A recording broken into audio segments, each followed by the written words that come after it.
ہمارے ہاں آج کے اس معاشرے کے اندر جو ایک رواج چل پڑا ہے محبت کا، پیار کا، عشق کا، ہر نوجوان جس نوجوان سے بھی پوچھو جناب وہ محبت میں پڑا ہوا ہے، عشق میں پڑا ہوا ہے، لیکن آج کے ہمارے دور کی محبت ہے کس نام کی ہے؟ آج کے دور کی محبت صرف حسن کے لیے ہے۔ کوئی بھی نوجوان کسی عورت کا، کسی لڑکی کا حسن دیکھ لیتا ہے تو کہتا ہے کہ بس میں نے اس سے ہی نکاح کرنا ہے، میں نے اس سے ہی شادی کرنی ہے، یہ مجھے پسند ہے۔ آج کی جو محبت ہے یہ صرف اور صرف کس کے لیے ہے؟ حسن پرستی کے لیے۔ بس انسان کی کوئی قدر نہیں ہے۔ جس کے پاس حسن ہے آج اس کو قدر دی جاتی ہے، جو حسین و جمیل ہے آج اس کو زیادہ فوقیت دی جاتی ہے، اس کو زیادہ اہمیت دی جاتی ہے۔ حضرت ابوبکر شبلی رحمۃ اللہ علیہ نے کیا فرمایا سنیے، آپ نے فرمایا کہ لوگوں کبھی بھی ایسے بندے کو اپنی بیٹی کا رشتہ مت دینا جو آپ کی بیٹی کے حسن کو دیکھ کر کہے کہ میں نے اس سے شادی کرنی ہے۔ کبھی ایسے بندے کو رشتہ مت دینا۔ کیوں؟ کیونکہ وہ صرف آپ کے بیٹی کے حسن سے محبت کرتا ہے، بیٹی سے نہیں۔ اور یہ جو محبت حسن والی ہوتی ہے یہ ہمیشہ قائم نہیں رہتی، کیونکہ حضرت ابوبکر شبلی رحمۃ اللہ علیہ کی بیٹی تھی، بہت ہی حسین و جمیل خوبصورت تھی۔ ایک نوجوان کو وہ پسند آ گئی، اس نے کہا کہ میں آپ کی بیٹی سے نکاح کرنا چاہتا ہوں، شادی کرنا چاہتا ہوں۔ تو حضرت ابوبکر شبلی رحمۃ اللہ علیہ نے کہا ٹھیک ہے کچھ دنوں بعد آنا، میں آپ کو پھر بتاؤں گا۔ آپ کی بیٹی کافی حسین و جمیل تھی، صحت مند تھی۔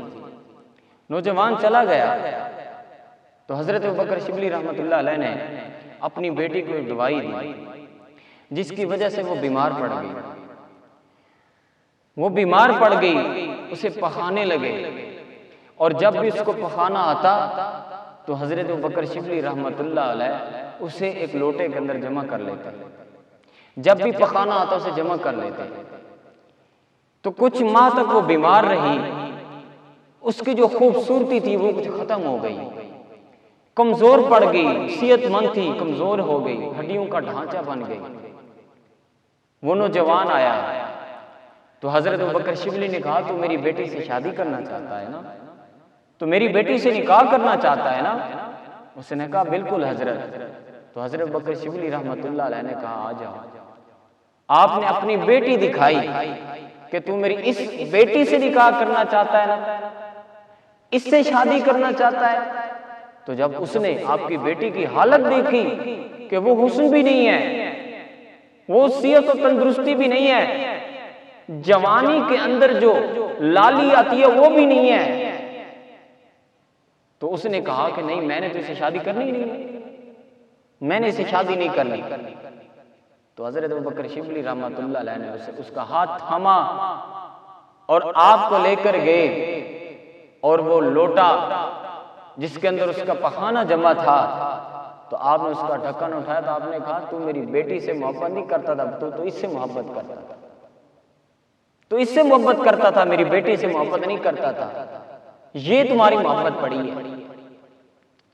میری بیٹی چند دنوں کے لیے بیمار ہوئی ہے، میں اس کو کھلاؤں گا پلاؤں گا، وہ پھر سے خوبصورت ہو جائے گی، وہ پھر سے تندرست اور صحت مند ہو جائے گی۔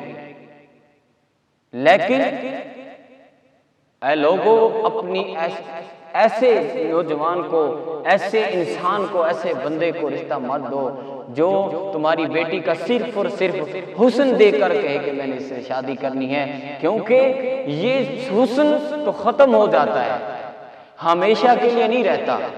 یہ حسن ختم ہو جاتا ہے، ہمیشہ کے لیے نہیں رہتا، تو پھر یہ کسی اور جگہ منہ مارتا رہے گا، آپ کی بیٹی کو اہمیت نہیں دے گا۔ تو اس لیے فرمایا کہ ایسے بندے کو رشتہ مت دو۔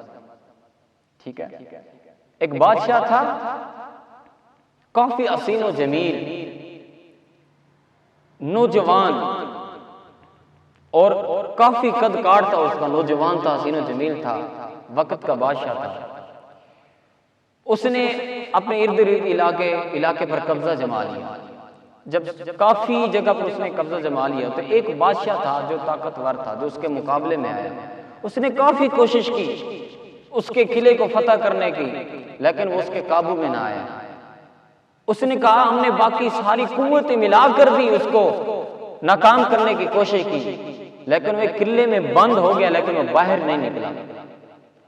اب اس قلعے کے پاس اس نے ایک خیمہ لگایا ہوا تھا، اور جس بادشاہ کے مقابلے میں تھا اس کی بیٹی قلعے کی چھت پر چڑھی۔ اس نے اس بادشاہ کو دیکھا جو حسین و جمیل نوجوان تھا۔